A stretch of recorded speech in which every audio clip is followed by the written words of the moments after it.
Hi, this is answer discussion of 28th of December 2021. पहला सवाल था prepare a note on the fundamental right to freedom. Fundamental right to freedom, constitution में fundamental rights हैं और उसमें भी जो ये सेक्शन है राइट टू फ्रीडम का, this is the most important topic. हर साल प्रीलिम्स, मेंस, इंटरव्यू इससे घुमा फिरा के सवाल पूछे जाते हैं। Discuss it's utility and associated challenge. Present day context में इसकी क्या यूटिलिटी है और क्या चैलेंजेस हमें देखने को मिल रहे हैं जो हम एवरीडे ऑलमोस्ट न्यूज़पेपर एटसेट्रा में देखते हैं। इसकी यूटिलिटी और एसोसिएटेड चैलेंज। अब ये जो फंडामेंटल राइट है ना, ये देखने में तो बहुत इजी लगता है, बट यू विल सी जब इसको लिखने बैठोगे आप, इसकी फाइन डिटेल्स देखोगे तो यू विल सी कि इसमें बहुत कंफ्यूजन होता है। सो दैट इज वाई हमको यहाँ पे एक नोट प्रिपेयर करना था और इसे कंसोलिडेट करना था फंडामेंटल राइट टू फ्रीडम को। ये बहुत हाई यील्डिंग है और बहुत यूजफुल होगा। सेकंड जो सवाल था वो था traditional artisanal industry. Colonial India crippled the rural economy. वैसे तो ये GS1 2017 का सवाल है, बट आज की डेट में ऑल्दो ब्रिटिशर्स के टाइम पर भी जो ट्रेडिशनल आर्टिसंस थे उनमें बहुत लॉसेज हुए because of colonial practices. Indian rural economy cripple हो गई। आज की डेट में जब पोस्ट ग्लोबलाइजेशन देखते हैं, LPG और स्पेशली लास्ट 1.5 ईयर में जो कोविड का बैकड्रॉप है, उसमें जो ट्रेडिशनल आर्टिसंस हैं, इनफॉर्मल वर्कर्स हैं, इनके ऊपर सीवियर हार्डशिप्स आई है। सो दैट इज वाई 2021-22 के लिए भी ये सवाल बहुत यूटिलिटी रखता है। So this was there. आपने बहुत अच्छे आंसर्स लिखे, आंसर्स सबमिट किए। आकाश ने, शाइमा, धर्मपाल, अदिति, रिया, विश्वजीत, रसेंद्र, माधवी, आशा, आकाश, दमन, दीपक, पॉन्टिंग, इंद्रानी, दीपाली, आकांक्षा, शुभम, प्रियंका, आलिया, दीपक, रामनरेश, प्रियंका, आरती, अनुराग, वर्षा, विमल, अर्चना, शीतल, दमन, सपना, आशी और नितिन ने बहुत सारे आंसर्स के सबमिशंस आए हैं। इन सब का मैंने बना लिया है PDF and let us have this discussion. I have noticed, अगर जैसे अभी अपन T+1 साइकिल रख रहे हैं कि क्वेश्चन आज दिया है और नेक्स्ट डे उसका डिस्कशन, इसको T+2 कर देते हैं। इससे मुझे भी थोड़ा टाइम ज़्यादा मिलेगा तो वीडियो हम जल्दी भी ला सकते हैं। Let us try, let us give it a try. Okay, so ये है आज के आंसर डिस्कशन। जो पहला सबमिशन है वो है अदिति का। पहला जो सवाल था वो था फंडामेंटल राइट। अब कॉमन पॉइंट्स मैं बताता हूँ जो सारी कॉपीज में है। पहला तो कॉमन पॉइंट ये था इस सवाल में कि जो फंडामेंटल राइट है ना, उसके बारे में पूरा लिखना था हमें कि फंडामेंटल राइट है क्या। फंडामेंटल राइट टू फ्रीडम सबसे इंपॉर्टेंट तो ये है। जब आपने सारे फंडामेंटल राइट टू फ्रीडम लिख दिए तो आपने एक बेसिक थ्रेशोल्ड क्रॉस कर लिया कि से 10 नंबर का है तो आपको 4 नंबर से ज़्यादा तो मिलेंगे।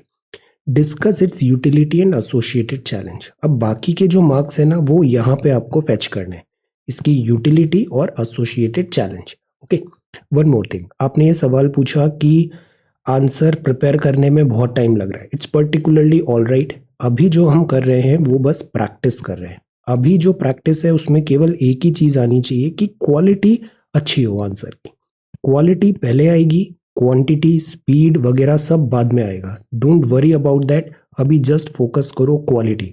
पहले क्वांटिटी पे जाओगे ना, स्पीड में जाओगे तो शुरुआत में ही हैबिट्स खराब हो जाएंगी और ये हैबिट्स आपको हमेशा परेशान करेंगी। सो द पॉइंट इज, शुरुआत में जो बेसिक्स है, स्मॉल स्मॉल जो हैबिट्स होती है, जो सबकॉन्शियसली हम काम करते हैं, वो काम एकदम करेक्ट बैठाना है।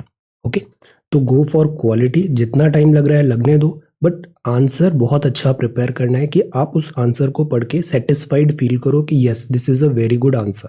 ओके, सो ये सवाल है तो लेट्स डिस्कस। तो शुरुआत में फंडामेंटल राइट्स बताने थे जो आपने बताए, very good. Then part 3 Magna Carta, fundamental right का ये सारे आपने बताए। देन उसमें आपने फीचर्स ऑफ फंडामेंटल राइट बताए। ये बेसिक्स हैं बहुत ज़्यादा, और बेसिक्स भी लक्ष्मीकांत में ये चैप्टर बहुत अच्छा सा दिया है, उसको मल्टीपल टाइम्स हमें पढ़ना है कि ये सब चीज़ें हमें टिप्स पे याद रहे। प्रीलिम्स, मेंस, इंटरव्यू, हर जगह फंडामेंटल राइट से सवाल पूछा ही जाता है। Okay, this is that important. तो आपने यहाँ पे बताया features of fundamental rights, normal, defended, guaranteed bye supreme court होते हैं, बाय 32 सिटीजन्स को कौन से अवेलेबल होते हैं, फॉरेनर्स को कौन से अवेलेबल होते हैं, ये डिस्क्रिप्शन है यहाँ पे। फिर हम आते हैं राइट टू फ्रीडम पे। तो राइट टू फ्रीडम में 19 to 22 है, वेरी वेरी इंपॉर्टेंट। तो आपने वन बाय वन राइट्स बताए, दीज आर राइट्स। अब ये देखने में बड़े आसान लगते हैं बट रियल एग्जाम में इसमें बहुत कन्फ्यूजन होता है। जो बेसिक्स होते हैं ना, इवन इनके नंबर हम भूल जाते हैं कई बार कि 20 है या 21A है या 21 है या 19 है, like that. So that is why लिख के इसको याद करना बहुत जरूरी है। अब ये प्रोटेक्शन ऑफ 6 राइट्स है। अब जैसे आर्टिकल 19 में भी सब सेक्शंस हैं, ये है स्पीच, एक्सप्रेशन वगैरह। तो ये जो चीज़ें हैं ना, ये कंटिन्यूसली न्यूज़पेपर में हम देखते हैं। तो मेंस का सवाल कैसे तैयार होगा, जैसे अभी हमने देखा कि ये क्या है और इसका यूटिलिटी करंट अफेयर से कैसे कनेक्शन बैठाया जा सकता है, like that. So this is there कि आपने ये सारे ना अभी करंट अफेयर्स के टॉपिक्स है, ये जितने भी इसमें ये पॉइंट्स लिखे हुए हैं। फिर conviction of for offences article 20 है। देन 21 दिस पर्सनल लिबर्टी आपने दिया। अब राइट टू लाइफ आ जाता है, राइट टू एजुकेशन आ जाता है, इसका बहुत ब्रॉडर इंटरप्रिटेशन होता है। फिर अरेस्ट एंड डिटेंशन से रिलेटेड है, ऑर्डिनरी लॉ है। फिर आर्टिकल 22 आता है, utility and fundamental right to freedom. अब दिस इज सेकेंड पार्ट। तो हैबिट भी क्या बनानी है, प्रश्न का हर पार्ट एड्रेस करना है। मोस्ट स्टूडेंट्स ये नहीं करते हैं रियल एग्जाम में और इसलिए नंबर कम मिलते हैं। जो सवाल पूछा है उसको पूरा पूरा आंसर करना है। Utility of fundamental right to freedom क्या है, सो ये सारी आपने यूटिलिटी बताई कि फंडामेंटल राइट्स एक्चुअली क्या है, कि गवर्नमेंट एनक्रोच नहीं कर पाए, जो बहुत बेसिक चीज़ है हमारे जीने के लिए। तो इसीलिए ये प्रोटेक्ट करता है सिटीजन को from the government. So that is why fundamental rights तो एसेंशियल होते हैं किसी भी मॉडर्न फॉर्म ऑफ गवर्नमेंट में। So this is there. Human जो वैल्यू है हमारी, वो यहाँ पर सेफगार्ड होती है और ये इतना इंपॉर्टेंट है कि इसके लिए 32 एक आर्टिकल भी है कि ऑनरेबल सुप्रीम कोर्ट इसका गारंटी देगा। तो these are good points. Challenges क्या आते हैं, चैलेंजेस ये आता है कि फंडामेंटल तो राइट दिया है बट उसको अवेल कैसे करोगे, उसकी प्रोसेस बड़ी कॉम्प्लेक्स है। प्लस कई बार जो नियम कानून ऐसे आ जाते हैं कि फंडामेंटल राइट में एक्सेप्शंस हो जाते हैं, ओवर राइड हो जाते हैं। Press has not been included. Then ये आपने कुछ प्रोविजंस दिए हैं, एट टाइम्स इससे डिफिकल्टी होती है, ह्यूमन राइट्स वायलेशन होता है। प्लस वर्डिंग्स काफ़ी वेग है। तो फंडामेंटल राइट एक ऑप्शन तो दे दिया बट इस ऑप्शन को अचीव करना, इसको इंश्योर कराना एट टाइम्स डिफिकल्ट हो जाता है। These are the problems. Then way forward आपने बताया, which is good. So again very good. Then traditional artisanal industry. अब इसमें क्या रिक्वायरमेंट था क्वेश्चन का, जनरल पॉइंट्स जो है वो ये था कि ट्रेडिशनल आर्टिसनल इंडस्ट्री, पहले तो ये शब्द क्या होता है ये आपको पता होना चाहिए। आर्टिसनल इंडस्ट्री में क्या होता है, जैसे पॉटरी वाले हो गए या फिर कारखाने में पहले तो स्मॉल स्केल इंडस्ट्रीज वगैरह होती थी, हमारे यहाँ कपड़ा भी बनता था इनफैक्ट, देन बोट मेकिंग भी होता था, बहुत सारे ट्रेडिशनल आर्टिसनल इंडस्ट्रीज थे, जनरेशन आफ्टर जनरेशन वो जो वर्क चल रहा है। अब आ गए हैं कॉलोनियल इंडिया। कॉलोनियल इंडिया मतलब ब्रिटिशर्स के पास हो गया था इंडस्ट्रियल रिवॉल्यूशन। तो इंडस्ट्रियल रिवॉल्यूशन से इन्होंने मास प्रोडक्शन सीख लिया था मशीन्स के थ्रू। अब जो प्रोडक्ट बनाया है उसको बेचना भी तो पड़ेगा ना, तो इसके लिए इनको मार्केट की ज़रूरत होती थी और रॉ मटेरियल की भी ज़रूरत होती थी। तो ये रॉ मटेरियल लेते थे कॉलोनीज से, मैन्युफैक्चर करते थे उसे मैनचेस्टर में और फिर वो ही मैन्युफैक्चर्ड प्रोडक्ट शिप कर देते हैं कॉलोनी में और फिर वहाँ पे मार्केट था, वहाँ पे ये सेल कर देते थे। ह्यूज प्रॉफिट इन्होंने बनाया। हमारे यहाँ से कॉटन जाता था, मैनचेस्टर से कपड़ा बन के आता था और हमारे यहाँ सेल हो जाता था, लाइक दैट। तो ह्यूज प्रॉफिट इन्होंने किया और इससे क्या हुआ, जो हमारी डोमेस्टिक रूरल इकोनॉमी है वो क्रिपल हो गई। तो इसके बारे में कमेंट देना था, हमें एक्सप्लेन करना था। तो आपने ये शुरुआत से इसका टोन लिखा, ब्रिटिशर्स ने कंट्रोल किया, इकोनॉमी का कंट्रोल किया। ड्रेन ऑफ वेल्थ थ्योरी में नौरोजी साहब ने यही बताया है। Reason behind the decline of traditional क्या था, तो ये सारे थे। प्रिंसली जो थे वो पहले पैट्रोनेज देते थे, वो नहीं हुए, ईस्ट इंडिया कंपनी की हो गई।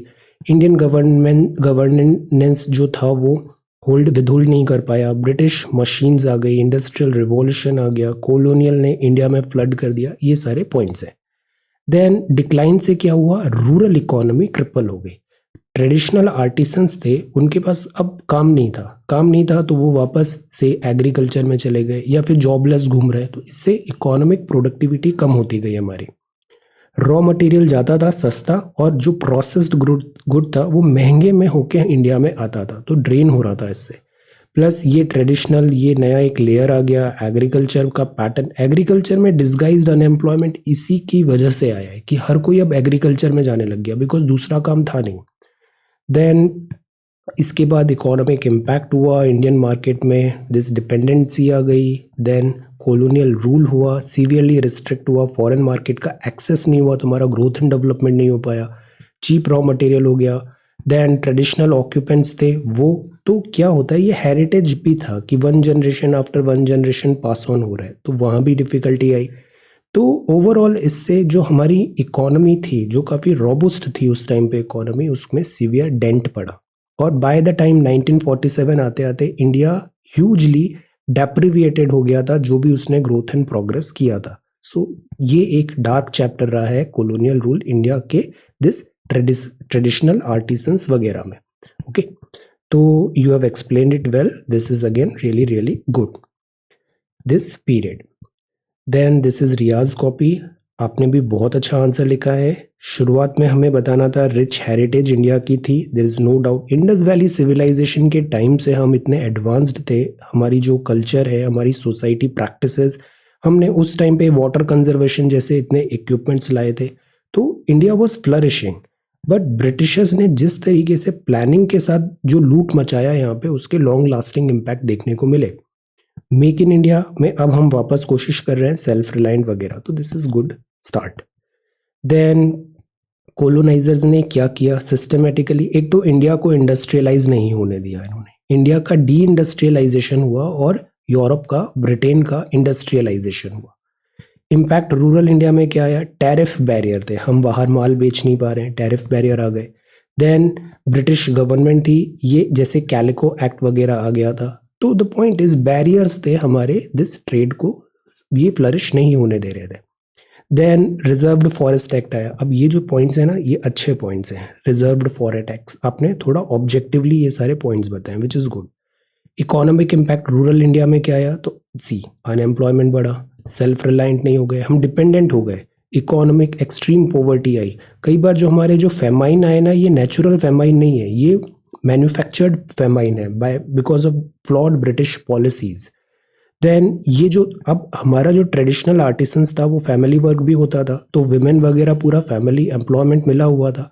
बट जब ये ट्रेडिशनल आर्टिसंस का काम छिन गया, तो विमेन सेक्टर भी यहाँ पे काफ़ी ज़्यादा डिप्राइव हुआ। सोशल इम्पैक्ट रूरल इंडिया में क्या आया, तो आपने ये सारे tradition, migration, agriculture, this is a very good approach. Keywords लिखो और उससे रिलेटेड पॉइंट्स लिखो। Then aftermath of decline क्या हुआ कि हमारे यहाँ बीच में जमींदार वगैरह इस टाइप के आ गए, मिडिल मैन आ गए, हमारा मार्केट लॉस हुआ, एंड बायर एंड सेलर। एक टाइम था इंडिया आज़ाद हुआ तो हम केवल शिप टू माउथ कंट्री बन के रह गए, हमारे पास कुछ ना तो पैसा था ना कुछ ऐसी कैपेसिटी थी। सो ये सिस्टमेटिकली इन्होंने ड्रेन किया। सो दिस इज देयर, तो दिस इज इंडियन एग्रीकल्चर। तो this is again very good. Colonial India specific करना था और ये एम्फेसाइज करना था, इसने क्रिपल कर दिया रूरल इकोनॉमी, और इकोनॉमी के वेरियस फेसेट्स भी यहाँ पे बताने थे। गुड। देन सेकेंड आंसर भी बहुत अच्छा है, फंडामेंटल राइट्स टू फ्रीडम। अब ये ट्रेडिशनली हमें बताना था फंडामेंटल क्यों बोला जाता है, तो आपने ये बताया इस टाइप की हैबिट हमें डेवलप नहीं करनी है। ओके, जहां भी कुछ गलत हो रहा है just cross it by one line, that's all. Then fundamental this, then features of fundamental right, ये अच्छा स्ट्रैटेजी है कि क्यों ज़रूरी है, इनको फंडामेंटल क्यों बोला जाता है। Fundamental right to freedom, then article 19 है, दिस इज आर्टिकल 19, ABCDEF। ये देखने में आसान लगता है बट ये याद रहता नहीं है, कन्फ्यूजन होता है बहुत ज़्यादा, so this is important, article 19। Then इसके बाद आपने सब क्लॉज भी लिखे, this is exactly what I wanted कि आप उसको डिटेल में सारा बताओ, what is sub clause DE, इस टाइप से। देन यूटिलिटी ऑफ फ्रीडम क्या है, आर्टिकल 20, 21 केसेस भी आपने मेंशन किए, वेरी गुड। 21A, 22 इश्यूज क्या होते हैं, इसको थोड़ा और एलैबोरेट करते हैं। जो सेकंड पार्ट है वो हमने प्रॉपरली एड्रेस नहीं किया, हमें इसकी यूटिलिटी और जो चैलेंजेस हैं मॉडर्न डे में जो होते हैं ना, अभी जैसे आ रहा है कि जो फ्रीडम ऑफ स्पीच है उसको सप्रेस करने की कई बार बात होती है, सेडिशन लग जाता है एंड ऑल, हम उसमें एक न्यूट्रल वे में एक कुछ पॉइंट्स यहाँ पे लिख सकते हैं। So this is issue, these are issues. Plus हम ये भी लिख सकते हैं कि ये क्यों एप्लीकेशन इनका इतना डिफिकल्ट हो जाता है, लोगों में अवेयरनेस नहीं होती है कई बार कि उनके पास क्या फंडामेंटल राइट्स हैं, लाइक दैट इश्यूज। सो ये आपने बताया प्रॉपरली डिफाइंड नहीं है, then this and that, good. General perception होता है, तो this is good, again very very good answer.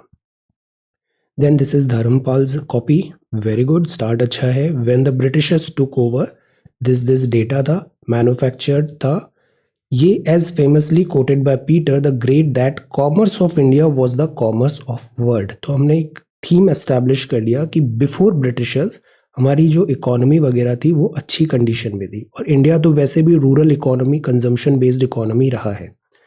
Then decline क्यों हुआ, दिस, वेरी गुड। टैरिफ बहुत इंपॉर्टेंट है, बाकी जो लोकल पैट्रोनेज थी वो भी चली गई।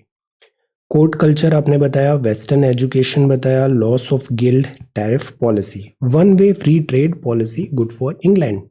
तो ये बड़े कनिंगली इन्होंने इंडिया को लूटा यहाँ पे। Then this is railway, then deindustrialisation हुआ, इम्पैक्ट। अब जैसे रेलवेज वगैरह भी जो थी वो प्राइमरली इसलिए लाए थे कि ताकि ब्रिटिश गुड्स का रीच बढ़ पाए इंडिया के हिंटरलैंड में। देन इम्पैक्ट क्या हुआ, ये सारे इम्पैक्ट हुए, आर्टिसंस के पास जॉब हो गई, नहीं बचा, सब एग्रीकल्चर में चले गए, और फिर एक विशियस साइकिल चालू हो गया। Lower demand for lower materials, raw material सस्ता होता है, प्रोसेस्ड मटेरियल महंगा होता है। इंडियन हैंडलूम इंडस्ट्री डिप्राइव हो गई हमारे यहाँ, जबकि हैंडलूम में हम लीडर थे, इंग्लैंड कुछ नहीं था, बट हमारी इंडस्ट्रीज डिक्लाइन हो गई और इंग्लैंड फिर वर्ल्ड लीडर बन गया। तो these all were the challenges.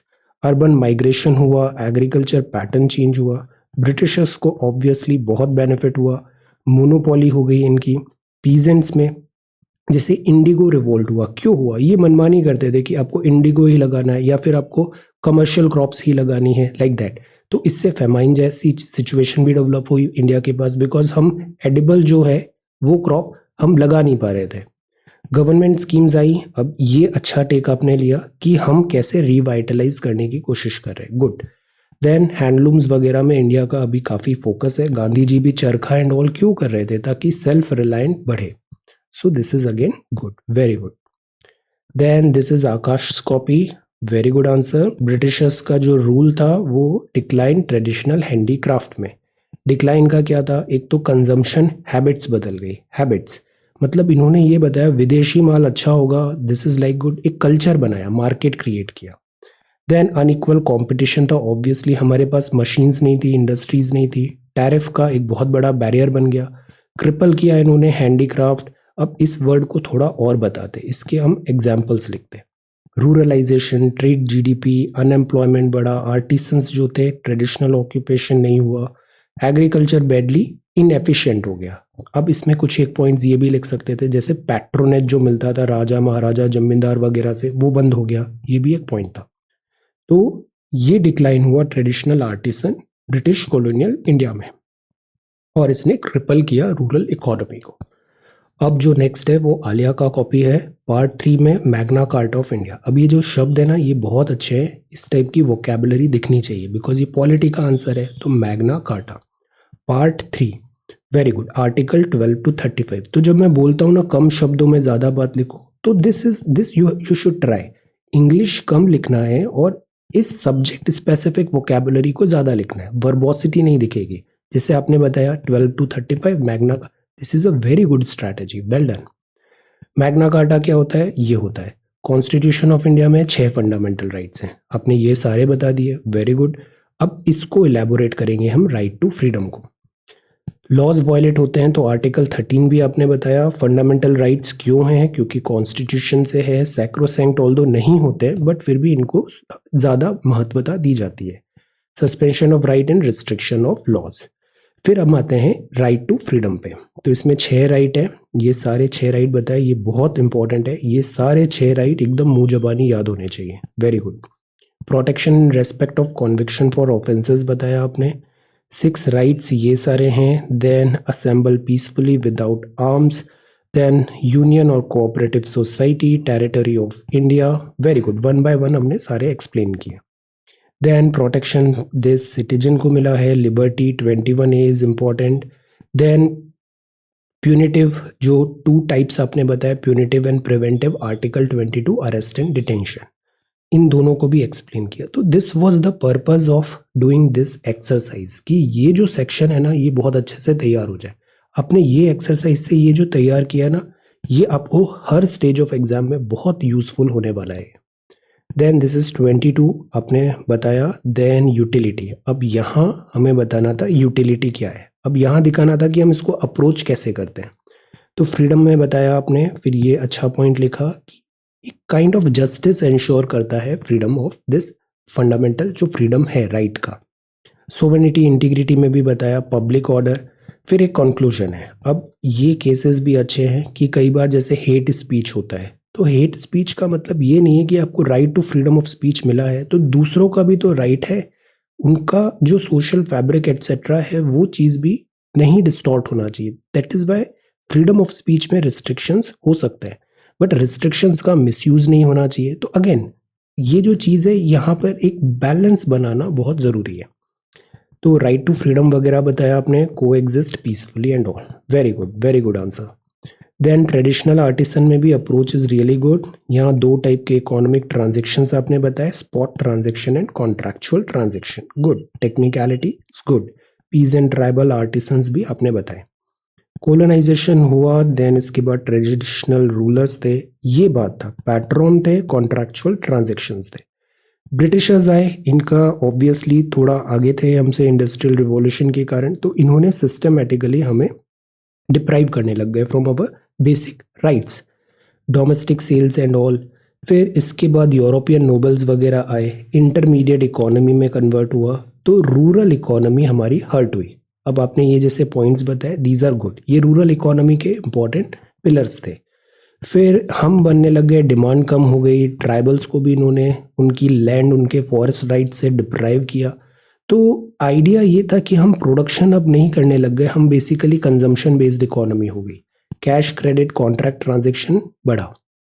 Then इसके बाद ट्रेड प्रैक्टिसेस ऐसी थी, और फिर कंक्लूजन। इसमें ना हम कुछ स्पेसिफिक एग्जांपल्स लिख सकते थे, जैसे कॉटन से रिलेटेड क्लोथ वगैरह के, लाइक दैट ट्रेडिशनल आर्टिसंस जो थे, ट्रेडिशनल आर्टिसनल इंडस्ट्री, और ब्रिटिश पॉलिसी जो थी जैसे टैरिफ बैरियर वगैरह, वो भी थोड़ा मेंशन हो सकता था। Very good answer.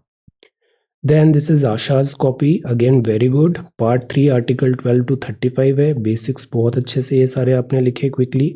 This presentation is good. Then 19 को आपने एलैबोरेट किया। Then freedom to assemble, then association, cooperatives, ये सब रेगुलर पॉइंट्स हैं, good points. Then police forces and all, from trade union, freedom to move freely, freedom of residence, freedom of profession. Then article 20, article 20 में भी retrospective double jeopardy और incrimination, article 21, 21A and then 22 preventive detention. Good, इतना इसमें मेहनत किया ना, अब ये हमेशा के लिए तैयार हो गया 19 से 22, और ये बहुत हाई यील्डिंग है। Then dignity, freedom, individual, plurality, liberty to communicate. अब आते हैं हम चैलेंजेस पे। तो ये एक बहुत बड़ा चैलेंज है।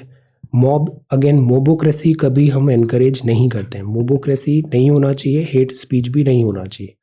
ब्रॉड टर्म्स, नेग्लिजेंस वगैरह भी बताए। फिर सेक्शन 124 है, ये केस भी इंपॉर्टेंट था, this is also good. So your answer is contemporary now, very good. Judicial remedy भी बताया, religious perspective, and then there is a way forward. So way forward यही होना चाहिए कि एक बैलेंस्ड अप्रोच होना चाहिए, फंडामेंटल राइट्स भी हो, at the same time untoward restrictions भी नहीं हो कि उसकी यूटिलिटी ही चली जाए।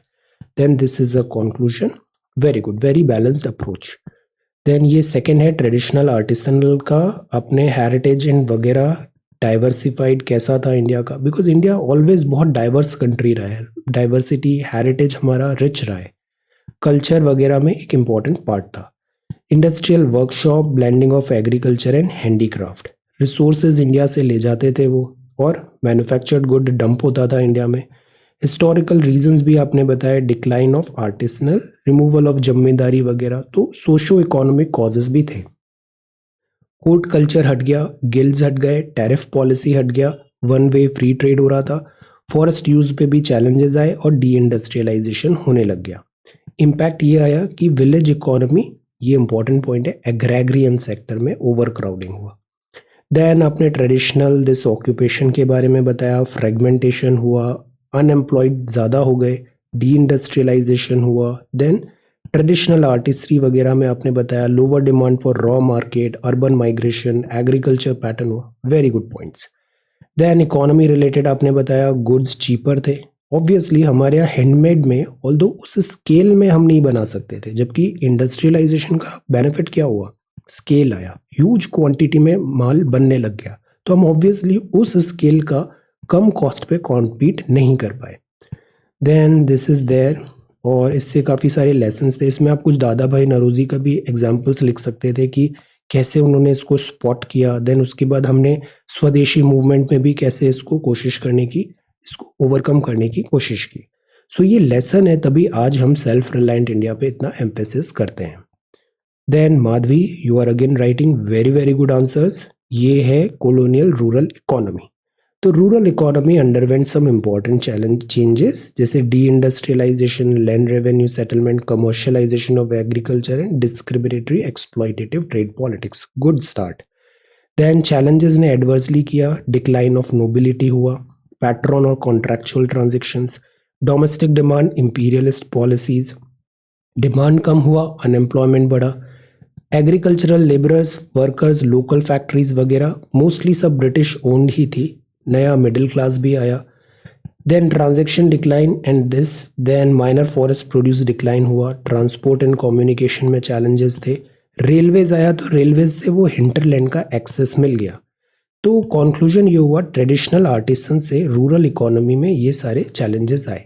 इसमें थोड़ा और पॉइंट्स हम लिख सकते थे, ट्रेडिशनल आर्टिसनल इंडस्ट्री के कुछ पर्टिकुलर एग्जाम्पल्स लिखते, ट्रेडिशनल आर्टिसनल इंडस्ट्री इसके एग्जाम्पल्स लिखते, जैसे इवन पॉटरी मेकिंग कर सकते थे, क्लोथ का कर सकते थे, ऐसे बहुत सारे ट्रेडिशनल थे जो ट्रेडिशनल आर्टिसंस थे, उनका कुछ एक दो एग्जाम्पल लिखते, और कैसे वो इंडस्ट्रियल रिवॉल्यूशन के कारण एक तो उनके पास टेक्नोलॉजी नहीं आई, इंडस्ट्रियलाइजेशन नहीं हुआ, कॉम्पीट नहीं कर पा रहे थे, मैन्युफैक्चरिंग कॉस्ट बढ़ रही थी, एट द सेम टाइम उनके पास मार्केट एक्सेस भी नहीं था, तो सिस्टमेटिकली इनका सस्टेनेबिलिटी चोक हो गया, rural economy. Okay, again very very good answer. Then fundamental right to freedom, तो this is good, presentation is good, ये सारे हैं fundamental rights. Then specifically fundamental right to freedom में 19 बताया आपने, 20, 21, 21 से 22, this is a good strategy, tabulate करना good. अब ये याद भी रखना है, रिवीजन बहुत जरूरी है कंसोलिडेटेड आंसर्स का। Then freedom of speech and expression, then ये सारी चीज़ें पे कहाँ रिस्ट्रिक्शंस हो सकता है, 20 this 21 established by law, inferred right भी है, this is good. Then inferred में क्या है, अब जैसे ये 21 है ना, राइट टू लाइफ, इसका सबसे ब्रॉडर इंटरप्रिटेशन हुआ है, इसके बहुत ज़्यादा ब्रॉडर केसेस में इसकी यूटिलिटी है, राइट टू लाइफ के अंदर आता है, जैसे डिग्निफाइड रेप, ये सब राइट टू लाइफ है। Then procedure established by law, due process of law अपने यहाँ पे एक्सप्लेन किया, फिर 21A बताया, 22, so simultaneously you have prepared these articles very well, which is good. तो 22 ये हुआ, then liberty communication, then challenges, तो एक तो नेग्लिजेंस होता है, नॉन ऑब्स्टिकल क्लॉजेस लग जाते हैं, एक्सेप्शंस है, हर फंडामेंटल राइट में कुछ ना कुछ एक्सेप्शंस लग जाते हैं, डिसप्रपोर्शनेट जुडिशियल है, न्यू लीगल टूल यूएपीए आ गया, पर्सपेक्टिव, वे फॉरवर्ड क्या हो, लाइक एक बैलेंस होना जरूरी है। आर्टिकल 39B और आर्टिकल 39C क्या ये ओवरराइड कर सकते हैं फंडामेंटल राइट टू इक्वालिटी को, आंसर सो इस टाइप के ना एक्सेप्शंस भी हैं। तो वे फॉरवर्ड क्या हुआ, मीडिया एथिक्स, इंस्टीट्यूशनल फ्रेमवर्क वगैरह हो, बैलेंस होना बहुत ज़रूरी है, फंडामेंटल राइट्स को डिफेंड कराना और एग्जीक्यूशन उनका implementation is very very required. Then fundamental rights to freedom, this is Rasen's copy, excellent answer. Language again very good, Magna Carta. Then article 12, तो यही चीज़ याद रखनी है, ज्योग्राफी में ज्योग्राफी के कीवर्ड्स लिखो, इकोनॉमी में इकोनॉमी में, पॉलिटी में पॉलिटी के, हिस्ट्री में historical terms and all use करो, this makes a very good impression. FR क्या होता है, देन ये सारे आपने बताए प्रोविजंस, गुड, फिर आपने अमेंडमेंट्स भी बताए, 19 स्पेसिफिकली ये मेंशन किया, वेरी गुड, देन ये सारे याद होने चाहिए। देन 21A 1922, देन 19(1) ये भी बहुत इंपॉर्टेंट है। Then security and all this restrictions हैं, फिर 20 बताया, 21 double jeopardy, some of them ये सारे हो गए 21.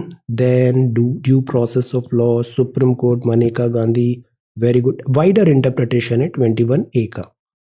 कई बार डीपीएसपी जो है उसको भी इन सिंक रखा जाता है फंडामेंटल राइट्स में. अब इश्यूज क्या है? इश्यूज ये है कि अगेन नेग्लिजेंस है, केदारनाथ केस इंपॉर्टेंट था, सेडिशन का मिसयूज होता है एट टाइम्स, जुडिशियल रेमेडी है, बट हाउ? जुडिशियल रेमेडी बहुत एक्सपेंसिव और टाइम कंज्यूमिंग प्रोसेस हो जाती है, तो ऑर्डिनरी पर्सन जुडिशियल रेमेडी की तरफ सोचता भी नहीं है. Then this is way forward. तो वे फॉरवर्ड में हमें यहाँ पे कंसाइज बनाना इनको जरूरी है. And then there is a conclusion. So again very good answer. ये जो सेकंड पार्ट है इसको थोड़ा और इलेबोरेट किया जा सकता है. Think utility and associated challenges, contemporary और कैसे बनाया जाए. Then this is Shaima. Very good answer once again. Agriculture, traditional, artisanal, industry. तो सी, जैसे आपने लिखा ना, handicraft, gems, jewellery, precious metal, ये सब लोकल आर्टिसंस बनाते थे. देन इससे रिलेटेड वर्कमैन, मेटलर्जी का बताया, good. Decoration with James and all, very good. Pre colonial era में राजा महाराजा लैंडलॉर्ड इनको देते थे. अकबर, शाहजहां, ये बड़े पैट्रोनेज देते थे. इनके जो दरबार में काफी अच्छे, जैसे नौरत्न थे, इस टाइप से वो पैट्रोनेज मिलता था आर्टिसंस को. जैसे ताजमहल वगैरह बनाया, तो हमारे पास एक्सीलेंट क्राफ्ट्समैनशिप हमेशा से रही है. देन कोलोनाइजेशन हुआ, तो एक तो ये हुआ कि जैसे मुगल्स का भी डिक्लाइन हुआ, राजा महाराजा, दरबार कल्चर एंड हो गया, तो इनके पास इनकम नहीं रहा, इनके पास सस्टेनेबिलिटी नहीं रही. प्लस मार्केट ऐसा था कि वहाँ पे पैसे नहीं कमा पा रहे थे. सो द पॉइंट इज, ये ग्रेजुअली आर्ट जो थी वो लॉस्ट इन ऑब्लिवियन हो गई. देन स्ट्रेन ऐसे आया, this, very good. Then new इनकी पॉलिसीज, ब्रिटिशर्स इंडस्ट्रियल रिवॉल्यूशन के कारण बेटर थे हमसे. देन इंडस्ट्री क्रिपल्ड हुई, लिटरेसी वगैरह में भी नहीं किया. वाइड रेंज आपने कवर किया, good.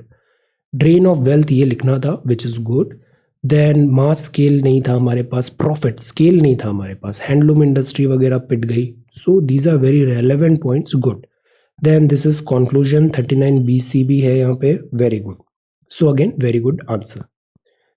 Then this is Prakash. It's all right, take care. And यहाँ पे ट्रेडिशनल आर्टिसनल इंडस्ट्री करना था. सी, ऐसा प्रेशर नहीं लिखना है कि everyday means everyday. What I try to say is कि मतलब डिसिप्लिन बना रहे. ऐसा नहीं कि हमने एक हफ्ते तक पढ़ाई नहीं किया, बस मौज चल रहा है, नहीं. तो हमें मतलब पढ़ना है, रोज पढ़ना है कुछ ना कुछ, बट ऐसा भी नहीं कि हम अपनी हेल्थ वगैरह से कॉम्प्रोमाइज करें. ओके, ट्राई कि हमको पढ़ना है, बस पॉजिटिव माइंडसेट से पढ़ना है, ऐसे बोझ लेके नहीं पढ़ना है. Then ancient and medieval times में आपने स्टार्ट किया, which is good. Traditional artisan cripple the rural economy. अभी जैसे टर्म्स लिखे, वेरी गुड. कॉटन, हैंडीक्राफ्ट, ये सब पिटने लग गया ब्रिटिशर्स के पॉलिसी के कारण. डिस्क्रिमिनेशन हो रहा है, एक्सप्लॉइटेटिव करते थे इनकी पॉलिसी. इंडियन क्रिपल हो गया हमारा, अपॉर्चुनिटीज नहीं मिली, और इनोवेशन और टेक्नोलॉजी एडवांसमेंट भी नहीं मिला. देन लॉज ऐसे हो गए, टैरिफ बैरियर आ गया, तो ओवरऑल हॉस्टाइल एनवायरनमेंट था हमारे ट्रेडिशनल आर्टिसंस का. इंडस्ट्रियलाइजेशन का इशू हुआ, अनएम्प्लॉयमेंट बढ़ा, और एक विशियस साइकिल हो गया. अब इंडस्ट्रीज के लिए डेट भी चाहिए होता है, तो क्रेडिट अवेलेबिलिटी नहीं थी. क्रेडिट के लिए जमींदार के पास जाओ तो जमींदार लूट लेता था, तो there were issues. Then cripple हुआ रूरल इकोनॉमी, बिकॉज उसको सपोर्ट नहीं किया. हम देखते हैं ना, इंडस्ट्री जैसे PLI आई है, प्रोडक्शन लिंक्ड इंसेंटिव, तो इंडस्ट्री को भी नर्चर करना पड़ता है by the government. Government industry friendly policy बनाए, तभी तो इंडस्ट्री ग्रो होगी. ये ब्रिटिशर्स ने नहीं किया. Then this is Deepak. Again very good answer, you have resumed answer writing, very good. तो ये था मेजर डिफरेंस. ब्रिटिश कंसिस्ट जो थे इन्वेडर्स की तरह के. ये बहुत इंपॉर्टेंट लाइन है, ये बहुत इंपॉर्टेंट लाइन है, आपने बुक्स पढ़ा है, विच इज गुड. बाकी जो आए ना, इंडिया में अटैक हुआ, इन्वेडर ना, वो करीब लूटते थे. वो आए, जैसे इंडिया पे अटैक हुआ, लूटा उन्होंने, और फिर यहाँ से वापस चले गए. बट जो ब्रिटिशर्स आए, इन्होंने सिस्टमेटिकली इंडियन इकोनॉमी को खोखला कर दिया, इसका स्ट्रक्चर ही बदल दिया.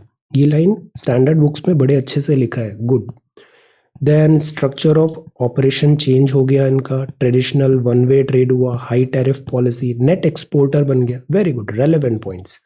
इंडस्ट्रियलाइजेशन नहीं हुआ, पैट्रोनेज नहीं हुआ, डेजर्टिफिकेशन ऑफ सिटीज हुआ, बर्डन ऑन एग्रीकल्चर हुआ, अबैंडन द प्रोफेशन जो था वो नहीं हो पाया. Then Indian economy colonial economy में कन्वर्ट होगी. This is short answer, but it's a really good quality answer, very good. Then fundamental rights बताने थे, बेसिक्स आपने बताए, ये सारे फंडामेंटल राइट्स होते हैं। 19 को एक्सपेंड किया, ये बहुत ज़रूरी है। 19 1A 1B 1C, कई बार वनडे एग्जाम्स में ऐसा पूछ लिया जाता है कि 19 1E क्या है, so you should be knowing कि this is 19 1E। Then good, then article 20 बताया, this is good. 2 2 1 very good. Then right to life and personal liberty बताया, procedure established by law, due process of law, 21A 22 punitive preventive, ये सब regular points हैं। Significance of fundamental right, इसको अच्छे से पढ़ना था और रिवाइज भी अब टाइम टू टाइम करना है। रीजनेबल हुआ दिस, देन सस्पेंशन कब होता है, इमरजेंसी के टाइम पे, एंड दिस इज सिक्योरिटी। तो अगेन वेरी गुड। चैलेंजेस जो थे ना उसको थोड़ा और रेलेवेंट हम बनाए कि क्या, अभी जैसे जस्टिस रमन्ना साहब के भी कुछ स्टेटमेंट्स आते रहते हैं इससे रिलेटेड, तो थिंक कि और क्या कंटेम्प्रेरी एक एक्स्ट्रा लेयर यहाँ पे डाल सकते हैं। Then Daman, you are again doing a very good job, और see your presentation, writing, answer, everything कितना अच्छा हो गया, आई एम सो हैप्पी। सो इसी तरीके से हमें और बेटर बेटर रिफाइन करते जाना है, और इसमें ये नहीं देखना है कितना टाइम लग रहा है, just prepare the best answer you can, और धीरे धीरे आप देखना टाइम कम लगेगा, जल्दी जल्दी प्रिपेयर होने लग जाएगा, एक थोड़ा डिसिप्लिन भी आ जाएगा, स्पीड आएगी, बट पहले आएगा क्वालिटी। बेसिक से कॉम्प्रोमाइज नहीं करना है। देन ये 18th सेंचुरी से आपने स्टार्ट किया, traditional artisanal, colonial period, weaken किया रूरल इकोनॉमी, ये नंबर 1 कॉज था इंडस्ट्रियल रिवॉल्यूशन, ट्रेडिशनल आर्टिसंस को पैट्रोनेज नहीं मिला, ब्रिटिश बायस थे, डिक्लाइन हुआ ट्रेडिशनल ऑक्यूपेशंस का, और इससे इम्पैक्ट क्या हुआ, रेलवेज ने भी बड़ा बेनिफिट भी दिया, तो एट द टाइम इसने डिस्ट्रक्शन भी किया रूरल इकोनॉमी का। इम्पैक्ट क्या हुआ, सेल्फ सफिशिएंसी खत्म हो गई हमारी, हम डिपेंडेंट बन गए। देन रूरल डिस्गाइज्ड अनएम्प्लॉयमेंट बढ़ गया, बहुत सारे दिस विमेन जो स्पिनर लाइवलीहुड वगैरह में थे, इनको चैलेंजेस आए, पीपल को चैलेंजेस आए, एक्सट्रीम पॉवर्टी हुआ, फेमाइन आ गया, ग्रोथ एंड प्रोग्रेस थी वो हमारी हॉल्ट हो गई, डिमांड कम हुआ, रॉ मटेरियल ज़्यादा था, प्रोसेस्ड मटेरियल आता था, एग्रीकल्चर चेंज हुआ, then this is a conclusion. So again very very good. Then this is Akash, fundamental right क्या है, तो ये सारे फंडामेंटल राइट हैं 19 20 21 22, इनको ना थोड़ा और इलेबोरेट करना था, लाइक 19 के अंदर और क्या क्या आते हैं, 1A 1B, ये कई बार पूछ लिया जाता है स्ट्रेट फॉरवर्ड भी।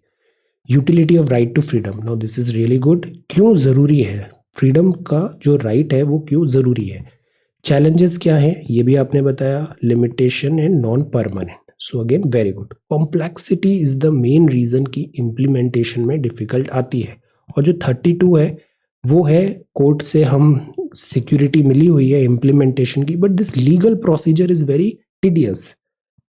Then Vishwajeet, very good.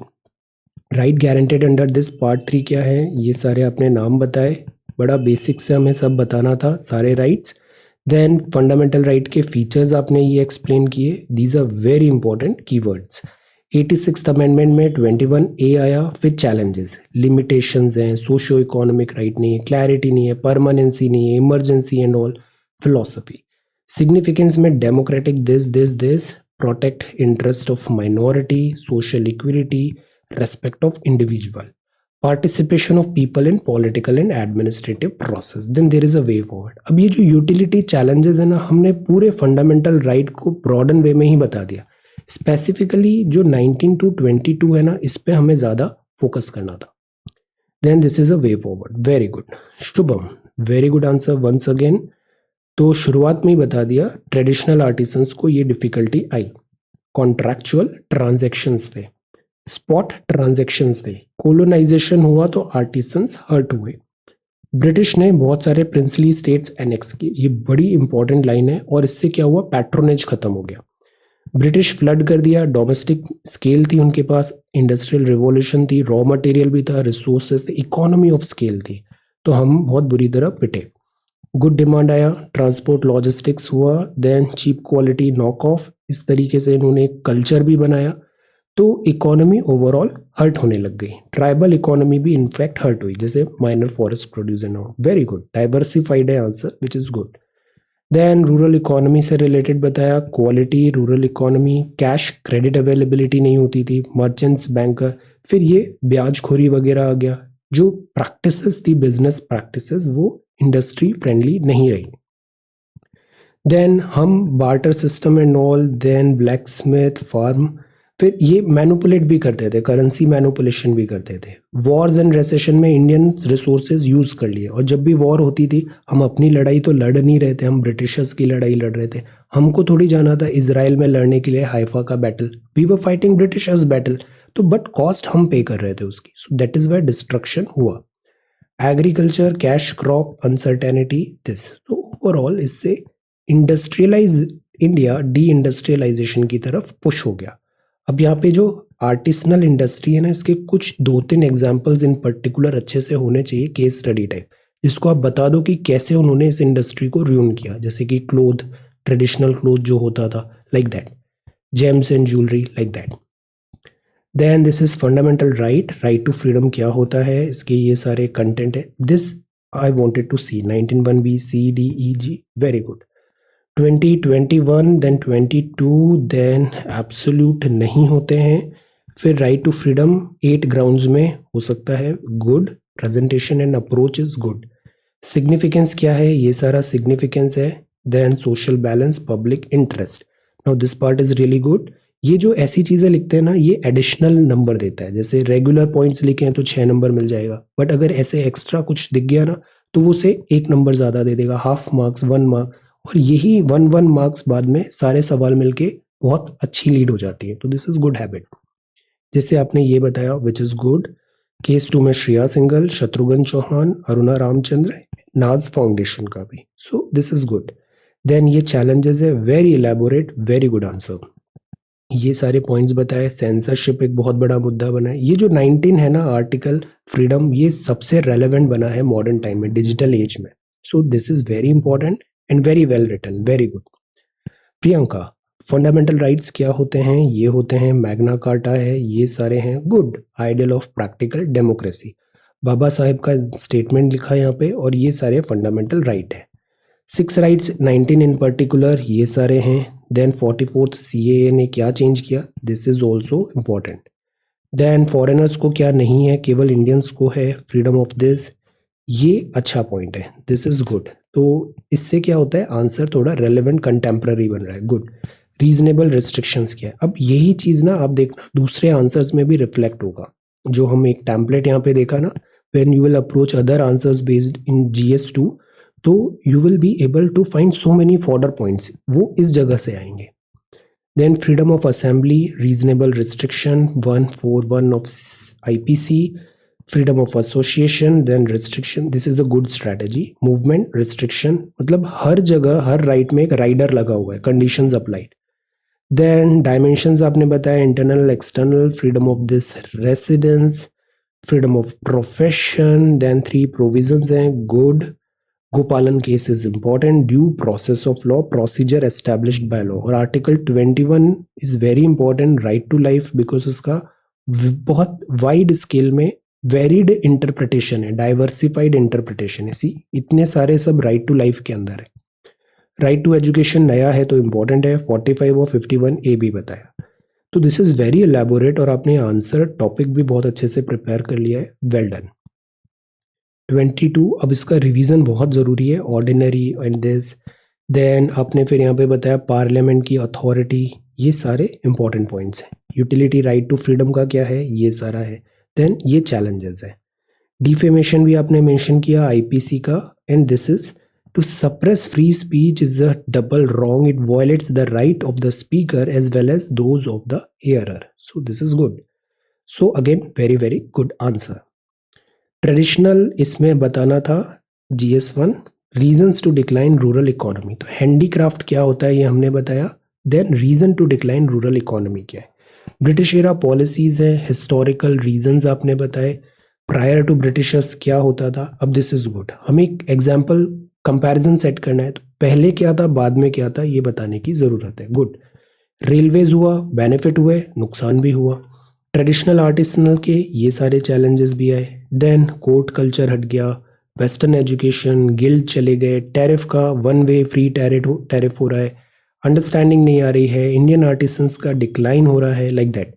तो दिस इज गुड। एग्रीकल्चर, इस टाइम से एग्रीकल्चर ऐसा पिटा कि आज भी जो डिस्गाइज्ड अनएम्प्लॉयमेंट है वो देखने को मिलता है एग्रीकल्चर में, एफिशिएंसी इज नॉट देयर।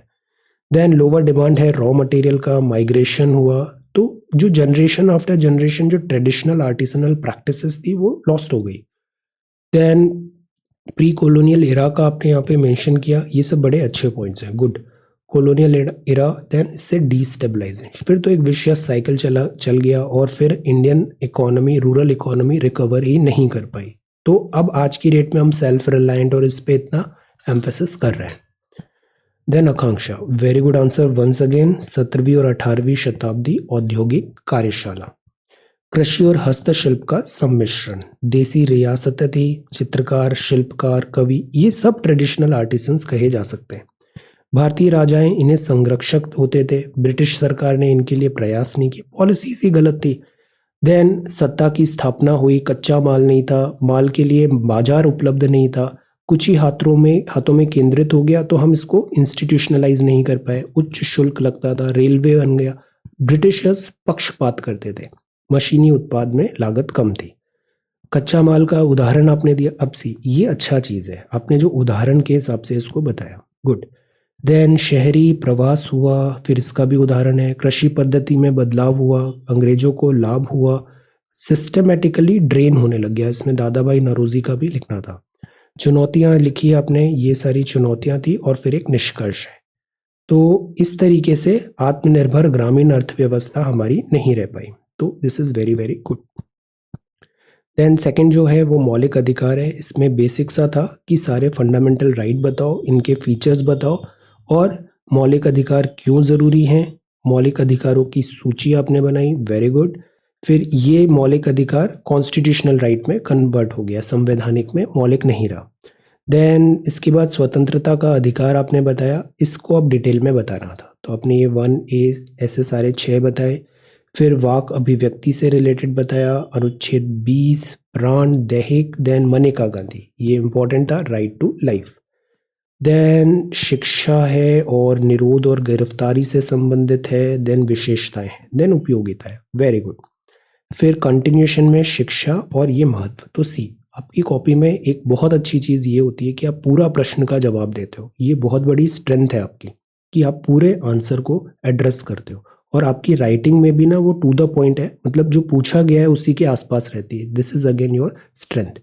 अब हमको इसी तरीके से पढ़ना है, जैसे जैसे आपकी नॉलेज बढ़ेगी ना आपको वो दिखने लग जाएगा कि आंसर कितने सटीक और रिफाइंड होते जा रहे हैं, ओके। चुनौतियां, बाकी लिखने की हमें और प्रैक्टिस करनी चाहिए ताकि हम जल्दी जल्दी भी लिख पाएं और हमारी राइटिंग भी खराब नहीं हो। तो आप बहुत अच्छा काम कर रहे हो, हिंदी में वैसे ही आजकल बहुत ज़रूरत है हिंदी से सिलेक्शन होने का, you are doing really really good, well done. Then Deepali, आपके आंसर्स भी बहुत अच्छे होते हैं, you put lots of effort, very good.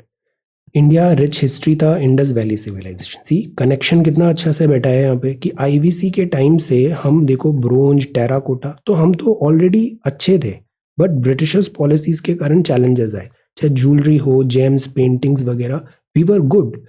Then Mughal period में भी यही हुआ कि आर्टिसनल इंडस्ट्री को ऐसा सिस्टमेटिकली कल नहीं किया गया, सिस्टमेटिकली ग्रूम किया गया, एनकरेज किया गया, पैट्रोनेज दिया जाता था।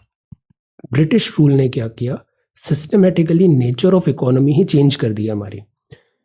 तो ये है pillars of rural economy, agriculture और आर्टिसनल, ये points are good. Rural population इधर इन्वॉल्व थी, देन यहाँ इन्वॉल्व थी, ब्रिटिशर्स आए, फिनिश्ड फ्रॉम इंडस्ट्रीज, ऐसा चैलेंजेस आया कॉलोनियल रूल में। फैक्ट्री, देन चैलेंजेस आए, ड्यूटीज का था, प्रोटेक्शनिज्म नहीं मिला, ड्रेन ऑफ वेल्थ, ये बहुत ज़रूरी था। अब जैसे कोई इंपॉर्टेंट पॉइंट है आप उसको ऐसे ब्रैकेट में भी लिख सकते हो। फिर ये वेजेस हुआ और एक कल्चर बना दिया कि मतलब विदेश का सामान है तो बहुत अच्छा है, जैसे आजकल भी ऐसा सोसाइटी में बन जाता है कि westernization is so cool like that, no, हमारी अपनी स्ट्रेंथ थी, यूनिकनेस थी, हम उसको भूलते गए। Pandemic and all, this is good. NHDP, बीमा योजना, दिस इज अगेन गुड।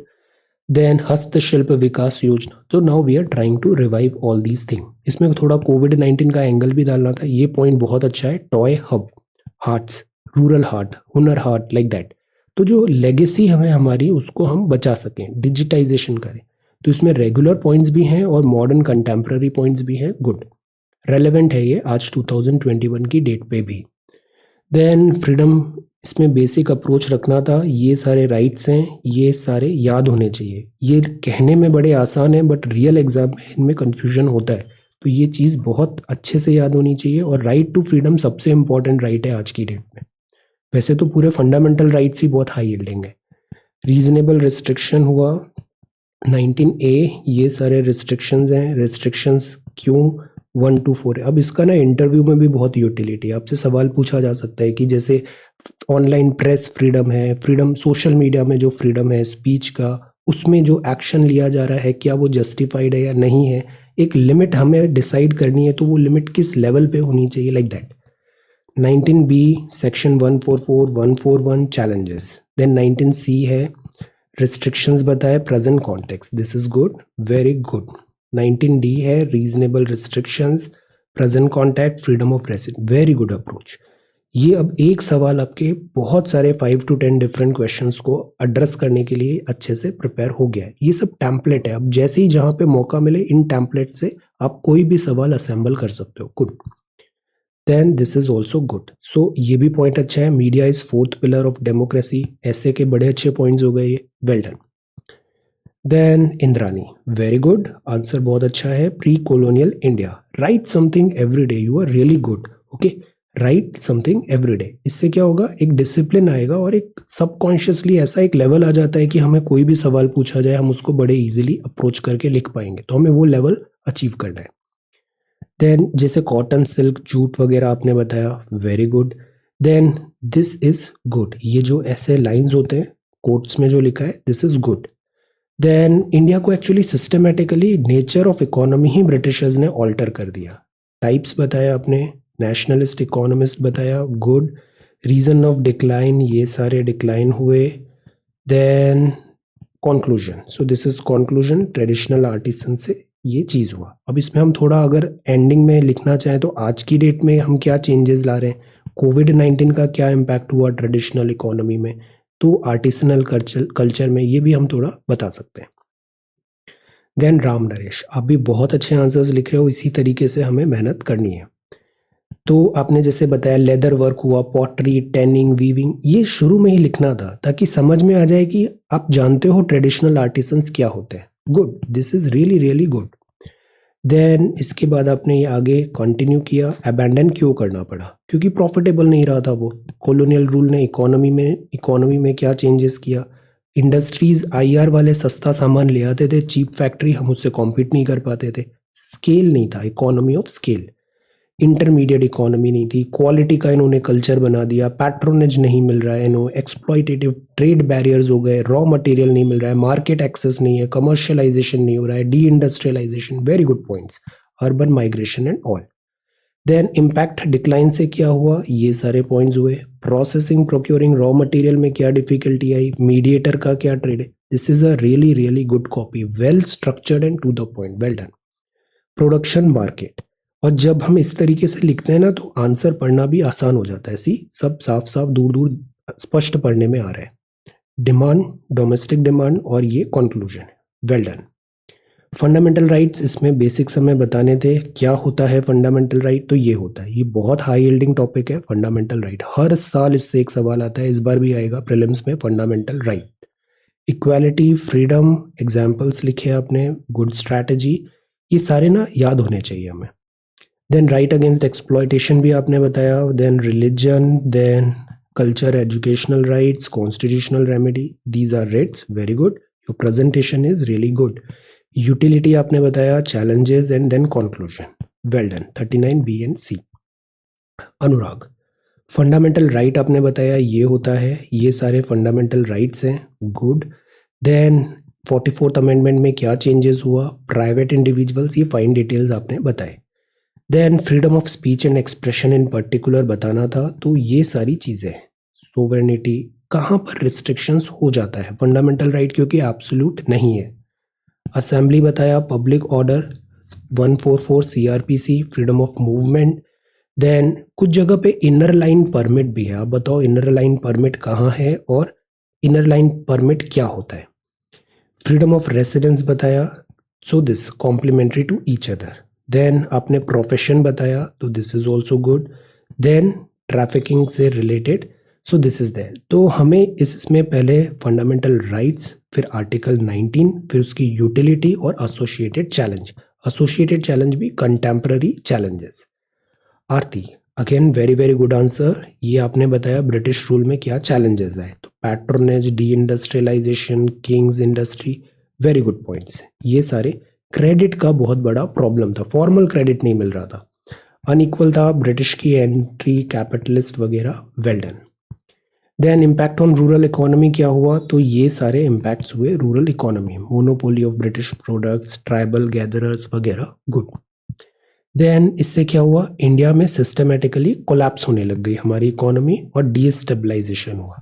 अब इसमें ना कुछ एक पर्टिकुलर एग्जांपल्स हम लिख सकते हैं। एग्जांपल्स मतलब एक पर्टिकुलर आप ट्रेडिशनल आर्टिसनल इंडस्ट्री का एग्जांपल लो और उसकी जर्नी बताओ कि पहले वो अच्छा कर रहा था, ब्रिटिशर्स की पॉलिसीज के कारण वो इंडस्ट्री ही कोलैप्स हो गई, है ना। Archana, you are also doing really good, your presentation is also very neat and clean.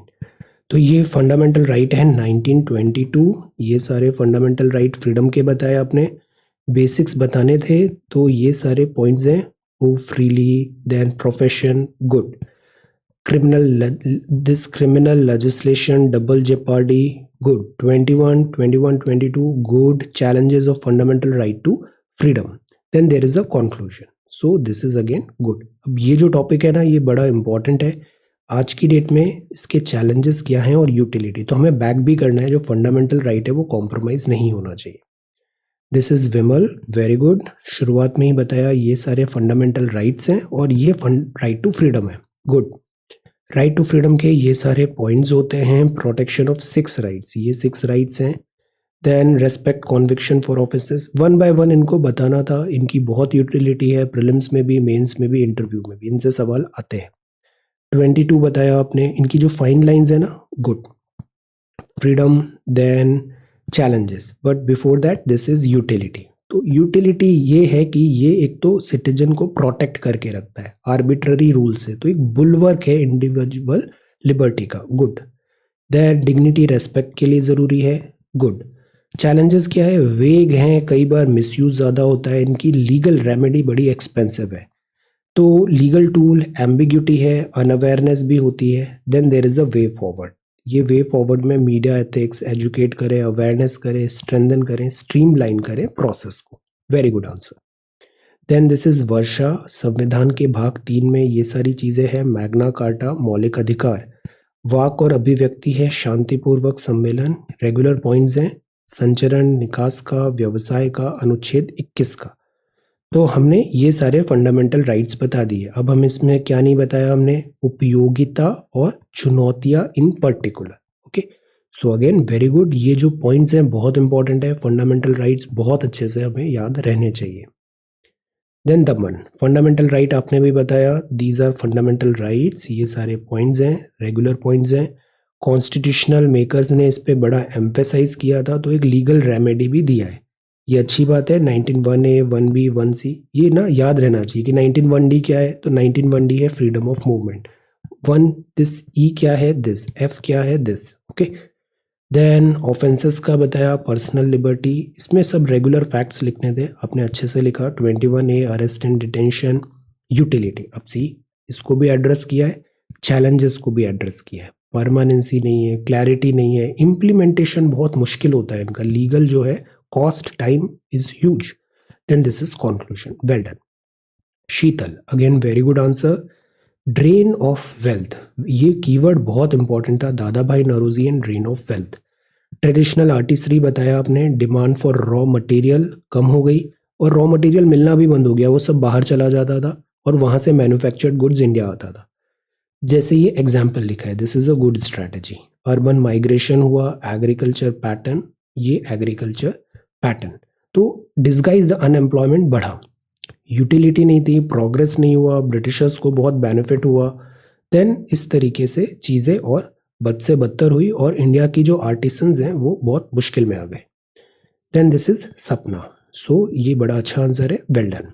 सपना again very good answer. Balanced self sufficient rural economy जो थी वो नहीं रही because of British policies. Reason ये था industrialization, code culture, railway, tariff, duties एक important point है। वन वे ट्रेड हो रहा था, इंडिया को एडवांटेज नहीं था। लाइवलीहुड हुआ, economy, unemployment, women spinner, then migration. और इससे क्या हुआ, सिस्टमेटिकली हमारी सारी वेल्थ गंगा से निकल के चली गई थेम्स में। ये एक स्टेटमेंट है, ये हुआ। सो डिक्लाइन हुआ ट्रेडिशनल आर्टिसनल का। इसमें एक दो एग्जाम्पल्स केस स्टडी के हमें याद रखने, पर्टिकुलर एग्जाम्पल कि जैसे कॉटन में क्या हुआ, लाइक दैट, टेक्सटाइल में लाइक दैट। आशी, वेरी गुड आंसर। देन ये ट्रेडिशनल इंडियन आर्टिसंस आपने बताए, पीटर द ग्रेट का एग्जाम्पल लिखा, very good. Commerce of India, traditional artisanal industry. Aggressive industrial revolution, regular points है, गुड पॉइंट्स। गवर्नेंस, किसी भी इंडस्ट्री को फ्लरिश करने के लिए गवर्नमेंट सपोर्ट चाहिए होता है, वो यहाँ पे नहीं था। इंडियन मार्केट में सब डंप हो जाता था ब्रिटिश का गुड, और हम कॉम्पीट नहीं कर पाते थे। इंडस्ट्रियल रिवॉल्यूशन, तो इस तरीके से प्रॉफिटेबिलिटी नहीं हुई, डिमांड नहीं है, डिफिकल्ट हो गया उसको कंटिन्यू करना, तो वो लॉस्ट इन ऑब्लिवियन हो गया।